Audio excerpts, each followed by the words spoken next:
Hey there everybody, this is Nayan from Control Your Home Theater, and today we're going to be talking a little more about receivers.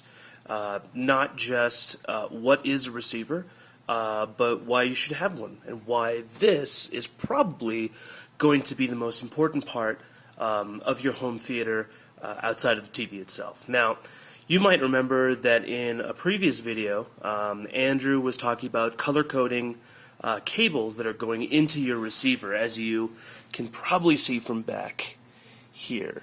Now, what I wanted to talk about more is the function of the receiver in your home theater. Now, this is actually my living room, and as you can see, we've got some video game systems, we've got our cable and DVR, and of course our TV. Now, we're really only going to be dealing with the receiver today, so let me just start off with what it is. So the receiver is almost like the hub of your home theater.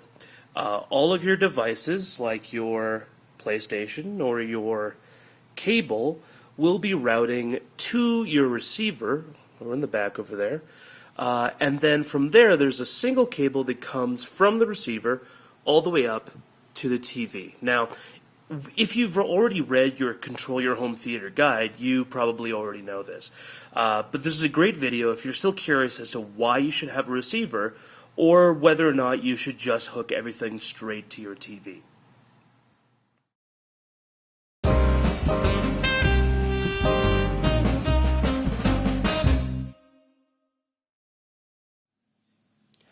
Now, one of the most important things you're going to have with your receiver is, of course, your receiver remote.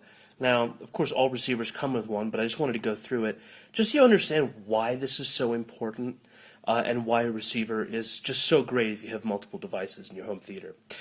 So the first thing we're going to start with is, again, of course, master volume. As long as you have anything plugged into your receiver and then going to your speakers, this remote will actually control the volume for all devices. So the nice thing about this is that you never have to get up to get another remote, and you won't have 6-7 remotes just hanging out depending on what you're using.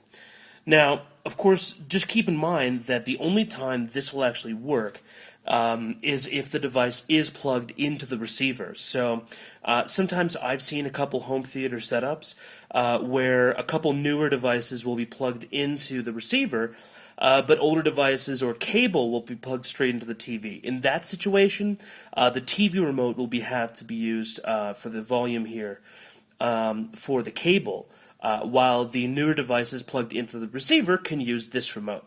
Now, obviously, this is such a simple thing. Oh, master volume, wonderful, I don't have to get out of my chair. But really, this is not even the biggest part. What's really great are the source buttons. Now, if you see here, it says TV, BD, DVD, SAT, and DM port.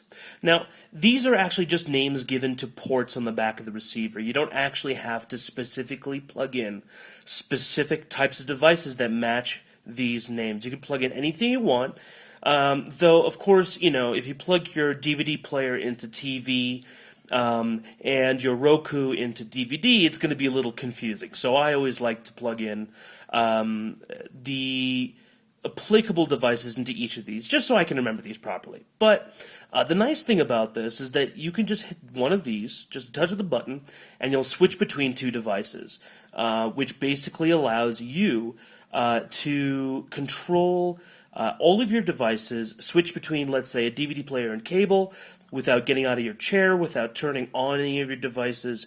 All of it works straight from here.